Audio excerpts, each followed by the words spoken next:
We spend 12 to 13 years of our lives sitting in classrooms, memorizing complex formulas and historical dates. Yet, when we finally graduate, we receive absolutely zero instruction on the single tool we are expected to use every day: money. Instead, society hands us a default set of instructions: rent your hours for a paycheck, put what's left in savings, swipe credit cards for convenience. Most people follow these exact steps their entire lives, assuming they're building a reliable foundation for wealth. But those actions are mathematically engineered to keep you running in place. Mastering this default path does not create fines or freedom. It creates a highly functional dependency on a system using our control. Look at this chart showing the true guy's annihilation. The fly line rebels pound down a sin undiced unseen for wealth. A look for a sale. What underneath with spreading inflation, that purchasing power halves in 12 years. Leaving cash parked in a bank is widely considered responsible financial behavior. In reality, it guarantees a slow, calculated erosion of your wealth. You lose ground every single year without spending a dollar. Then comes the second drain on your income, the consumer debt cage. The buy now, pay later buttons and low monthly payment plans are particularly designed by behavioral psychologists working for billion-dollar companies. Their specific goal is to mask the actual price tag of what you're buying. A small monthly payment feels entirely manageable, right up until you do the math. By the time you factor in compound interest, you regularly end up paying 50 to 100% more than the original sticker price. You pay a massive premium simply for the privilege of not waiting. As investor Robert Kiyosaki points out, the middle class buys liabilities, cars, gadgets, and clothes that drive in believe that second they're purchased, and mistakenly believes they are acquiring assets. Blindly accepting these two forces, inflation and consumer debt, means your future income is safe and away before the paycheck even hits your account. The wealthy operate on an entirely different set of rules. They do not outwork everyone else by putting in 80-hour weeks. Instead, they stop renting out their finite time and start acquiring systems, businesses, properties, and investments that generate income autonomously. Relying on a single salary is incredibly fragile. If that one income source dries up, you have an immediate crisis.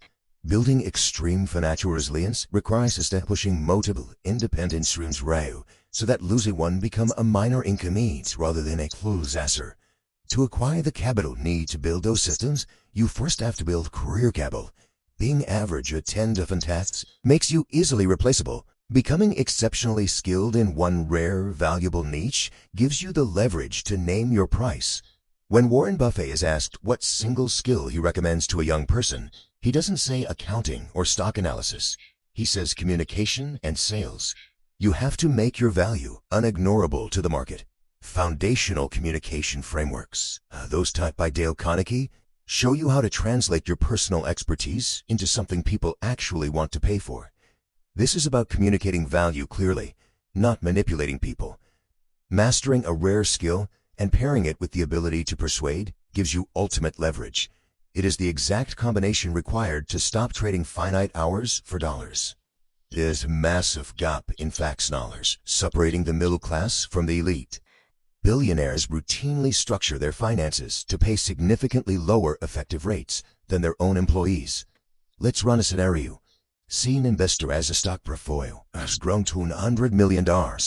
If they eat the standard path and liquidate these assets to access to cash, the federal government immediately steps in to collect 20% in long-term obligations, plus in net respecting rates. Then, state-level taxes violently stack on top of those federal penalties. If that investor lives in California, the state takes another 13.3%. By the time the transaction clears, over a third of that total wealth evaporates upon sale. This graph illustrates the hidden rulebook the wealthy actually use.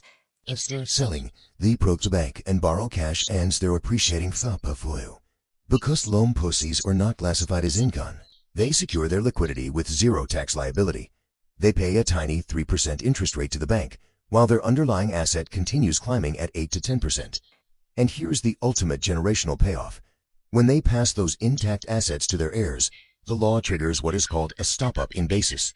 The government resets the starting value of the portfolio to what it is worth on that exact day, legally and permanently wiping out a lifetime of untaxed growth. The tax system is not a universal penalty. It rewards those who understand rules and choose to structure their wealth as permanent leverage rather than liquid cash. The end goal of these strategies is not endless hoarding. The real purpose of money is the active conversion of capital into personal time. Buying depreciating status symbols, designer clothes, or expensive cars to impress strangers is the fastest way to stay broke. The most strategic purchases you can make are the tools, software, and systems that automate your labor and buy your hours back. You also need to invest aggressively in your human capital. Spend money on travel that alters your worldview, specialized courses that expand your skill set, and environments that upgrade your network. These experiences pay compound returns for the rest of your life. The financial frameworks and consumption habits you adopt in your early 20s add the compounding force. The math dictates that these early choices set an irreversible trajectory for the next 40 years. True financial freedom is not measured by your ability to purchase anything you want.